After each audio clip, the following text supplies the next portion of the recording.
Assalamualaikum warahmatullahi wabarakatuh. Salam Rahayu, salam Nuswantoro. Alhamdulillah pada kesempatan malam hari ini, hari Selasa, kami dari tim Gojrik Channel mengulas mau mengekspor makam di Kepatihan. Kemarin saya sudah mengekspor di pemakam Kepatihan, tapi ada yang kurang satu. Di sebelah itu ada pemakaman babat alas atau sesepuh desa Kepatihan yang namanya Mbah Bakal. Nah, saya di sini ini nggak sendirian. Alhamdulillah saya ditemani seorang teman saya atau sudah saya anggap saudara saya. Beliau tahu sejarah di sini dan beliau sering mungkin ya tirakatlah di sini apa gitu, saya kurang tahu. Di sini ada beliau. Alhamdulillah saya tidak sendirian. Saya ditemani dengan teman saya, saudara saya, namanya Mas Robi. Beliau tahu sejarah sini dan mungkin beliau tahu asal usulnya di sini. Di sinilah teman saya ini, Mas Robi. Mas Robi, gimana kabarnya? Alhamdulillah. Alhamdulillah.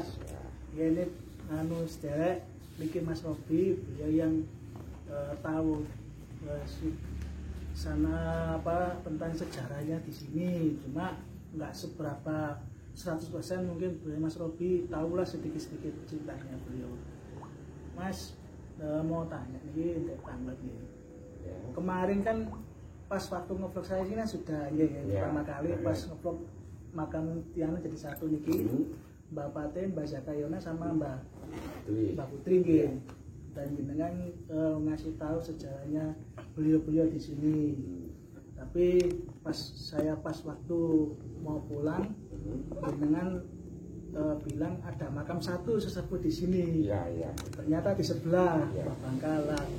Alhamdulillah berketetapan malam ini tadi saya sudah izin dengan bahwasanya saya itu mau nyekat di sana sama vlog. Nah, ini di sini saya mau lihat ini gimana asal Mbah Bangkal ini, asal usulnya gimana, terus sejarahnya gimana menurut jenengan? Ini Mas ya. Bismillahirrahmanirrahim. Assalamualaikum warahmatullahi wabarakatuh. Rahayu Sagung Dumadi. Saya akan bercerita sedikit Mas yang tentang saya ketahui tentang makam leluhur di Kepatihan, khususnya Mbah Bakal. Mbah Bakal adalah cikal bakal Kepatihan dan saya Kepatihan. Ya, itu konon dulu Mas, itu mulai sebelum kerajaan Majapahit itu beliau sudah ada di sini. Oh, iya, sebelum kerajaan Majapahit diperkirakan Mas, berdasarkan referensi atau temu yang ditemukan pada tahun zaman Belanda pada tahun 1300 dan dengan 3 itu yang ditemukan di Tulangan, itu sebenarnya kerajaan Grogoburo itu antara tahun 910 Saka. Oh, Saka. Jadi kalau Masainya berarti antara 988 Masehi. Masehi ya. Mbah Bakal bertempat di sini dulunya ada seorang adipati Mas atau raja kecil. Adipati. Ya, adipati raja kecil. Beliau bernama setelah saya telaah dan sebagainya adalah Mbah Darmosumo. Mbah Darmosumo. Oh, beliau nama aslinya. Ya, karena di sini orang tidak tahu, artinya turun timur kita rakyat karena dia dijuluki Mbah Bakal. Mbah Akal Bakal. Jadi yang Mbah Kali yang pertama Mas. Oh, Mbah Kali yang pertama. Ya, oh, gini. Terus Mas? Dan di depan Mbah Bakal itu kan ada makam Mas juga. Di depannya Mbah Bakal. Itu dulu ada abdinya Mas yang saya mengikuti. Oh, abdi dalamnya. Ya, abdi dalamnya. Ya. Itu namanya Mbah Sentono Mas. Yes, kayak santrinya ya, santrinya. Dia yang selalu mengikuti Mbah Bakal kemana-mana Mas. Oh, ya. Itu yang mengikuti kemana-mana. Nah, lalu di sebelah selatannya Mas ada makam juga kan? Iya, itu ada garwanya Mas. Oh, garwanya, istrinya Mbak Bakal. Bernama Nyi Dewi Kemuning Mas. Nyi Dewi Kemuning. Iya. Oh, dan di sebelah utara kan ada makam 2 Mas. Itu dulu adalah pengawal beliau Mas. Pengawal beliau. Jadi kalau beliau mau kemana atau apa pasti dikawal orang berdua itu Mas.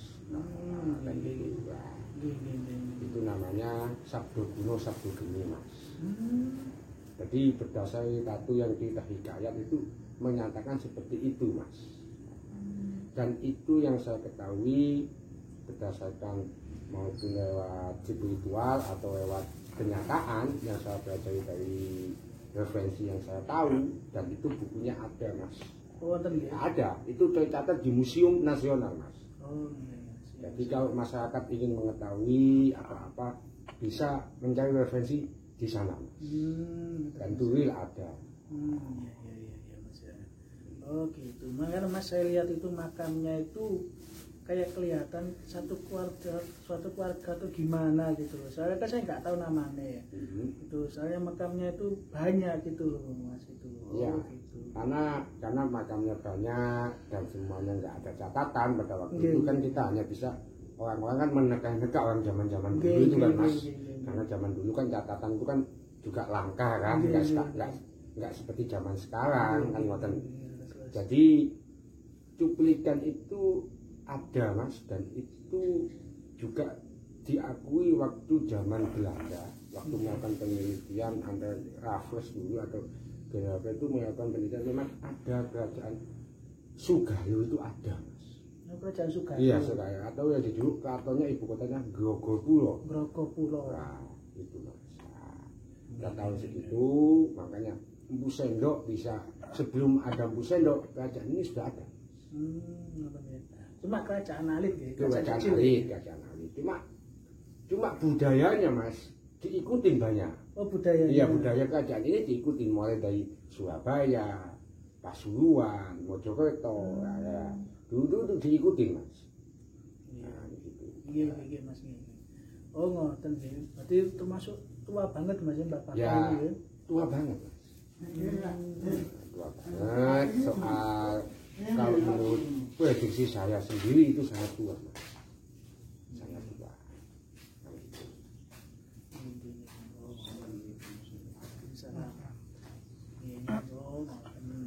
Berarti sebelum apa istilahnya ke Mbak Pati dulu, alangkah baiknya yang kesepuh dulu Mas ya. Alangkah baiknya sebelum kita ziarah atau ke Mbak Pati dan sebagainya yang ada di komplek Pesaran sini, kemudian sini alangkah baiknya kita ke Mbak Bakal, karena beliau ada yang tertua kan gitu. Namanya akal bakal itu yang dahulu ya Mas. Iya Mas, iya Mas.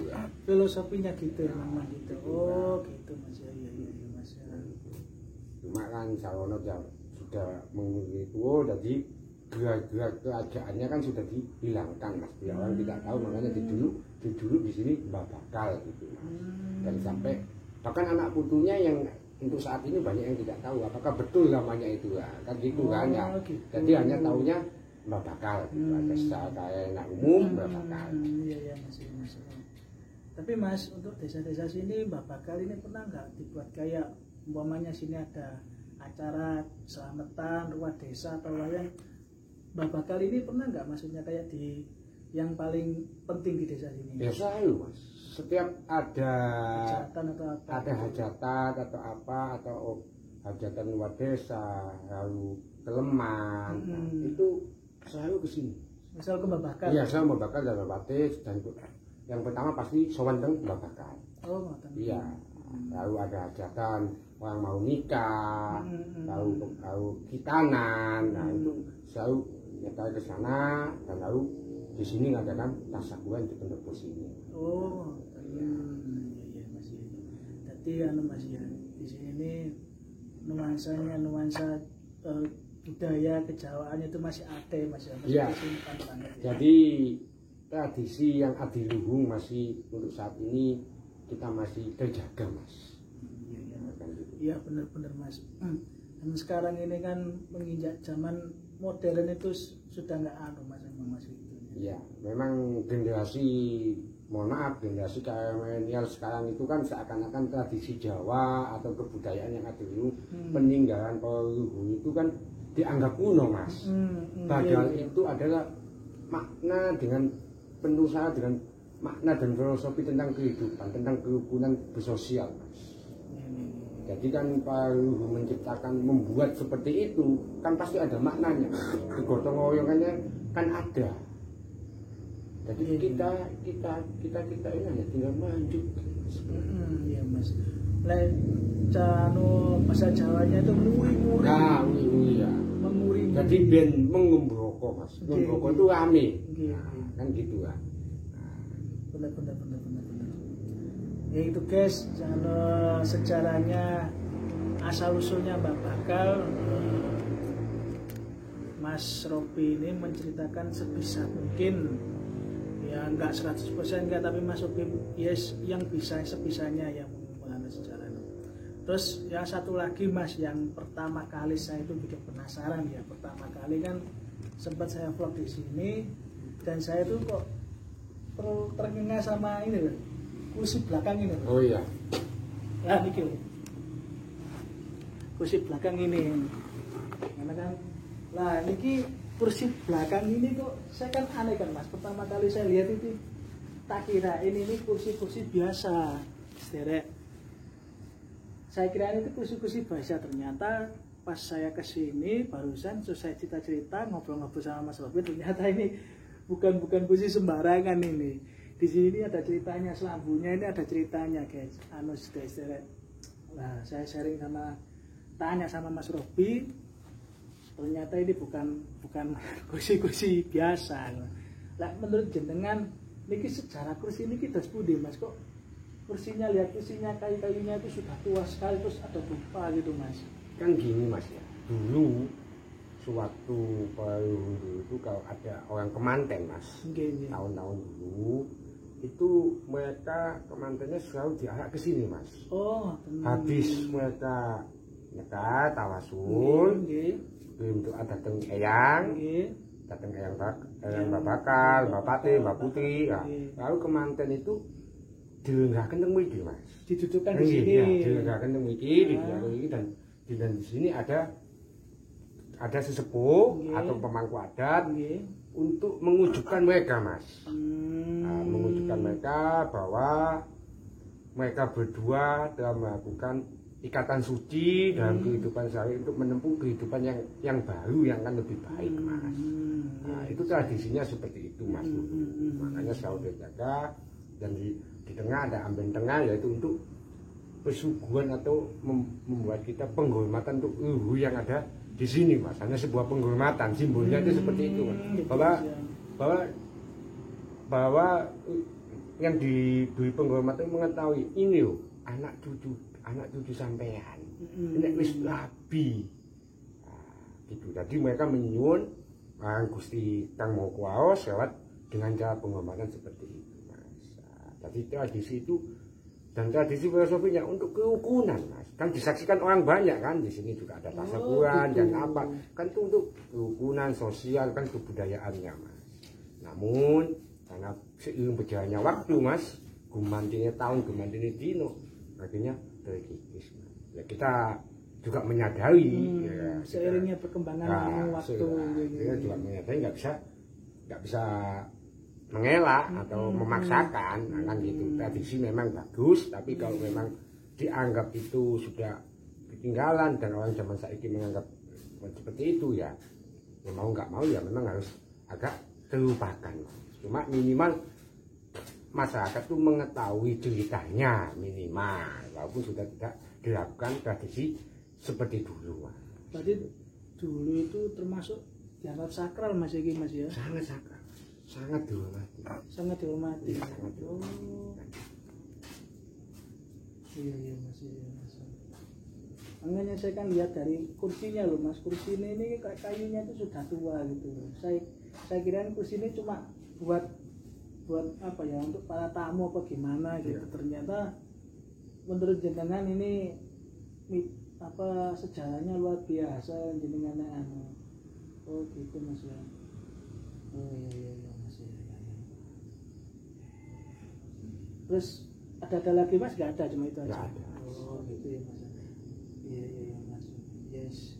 Ya, apalagi Mas yang namanya kita itu kan misalnya kan kita kan Jawa sih melestarikan aja. Kita kan sebagai orang melestarikan, menjunjung tinggi leluhur kita.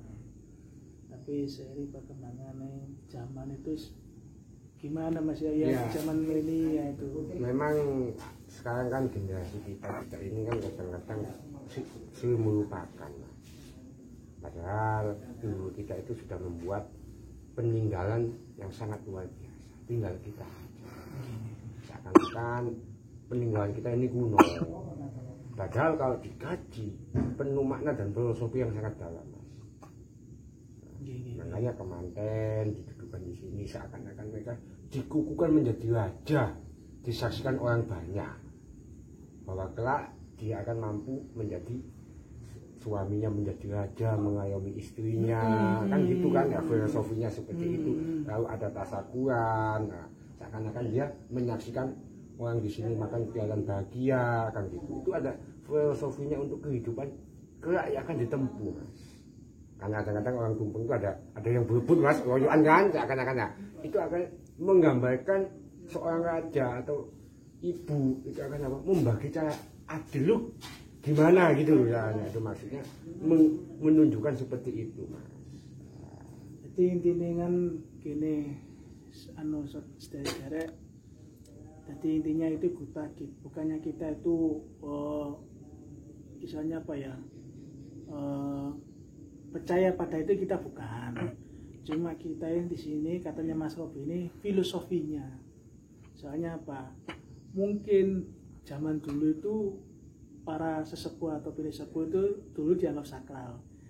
Mungkin zaman dulu itu masih adat tradisional Mas ya, Mas ya. Betul. Jadi benar-benar menjunjung. Jadi kita menghormati, menjunjung. Orang-orang itu menjunjung dan menghormati tradisi, Mas. Bukan kita meminta sama ini, ya, tetap kita mintanya sama Sang Maha Agung, Mas, Sang Pencipta Jagat ini. Cuma tradisi itu dilestarikan pada waktu itu, Mas. Sudah Mas itu, Mas. Ada lagi? Ada. Pesan-pesan kangge untuk semua yang lihat di video Gojek Channel, pesan-pesan untuk zaman sekarang ini biar kita itu melestarikan budaya leluhur itu gimana, menurut jenengan gimana? Nek munggo iku lho, Mas. Jangan melupakan sejarah, Mas. Karena adat budaya Jawa sangat luar biasa. Mari kita pupuk dan kita hayati agar perjalanan hidup kita lebih bermakna, Mas. Karena itu sudah ada dan sudah nyata. Ya itu aja, Mas, yang bisa saya sampaikan. Kurang lebihnya saya juga mohon maaf. Iya Mas, tidak apa-apa Mas. Yes, penting kan Mas Robi kan bisa apa ya, misalnya mengetahui lah, enggak langsung 100%, enggak lah, sebisanya Mas Robi. Ya udah Mas, makasih nggih Mas pada sembah nuwun nggih atas anune. Alhamdulillah serek. Alhamdulillah itu tadi penjelasannya Mas Robi yang mengetahui makam di sini. Jadi sebenarnya sih viral sebenarnya sih. Makam satu, lokasinya satu tapi makamnya ada banyak di sini sebenarnya. Cuma menurut Mas Robi sini ya paling tua itu Mbah Bangkal. Kalau Anda atau jenengan mau ke sini, mau ke Kepatian, daerah Sidoarjo, Tanggulangin, kalau mau nyekat di sini, Anda ke Mbah Bangkal dulu. Soalnya Mbah Bangkal dulu itu paling sepuh, paling tua. Mbah Bangkal itu sesepuhnya di sini. Kepatian baru jenengan masuk ke Mbah Pate, Mbah Kiai Jakayona sama Mbah Putri. Lengkap dulu ceritanya, segini ceritanya. Mohon maaf umpama salah kata, tutur kata yang kurang berkenan di hati panjenengan, kula nyuwun pangapunten, kelepatan kula. Saya bisa sebisa-bisanya mengorek informasi di pemakaman sini. Akhir kata, wassalamualaikum warahmatullahi wabarakatuh. Salam rahayu, salam nuswantara nuwun.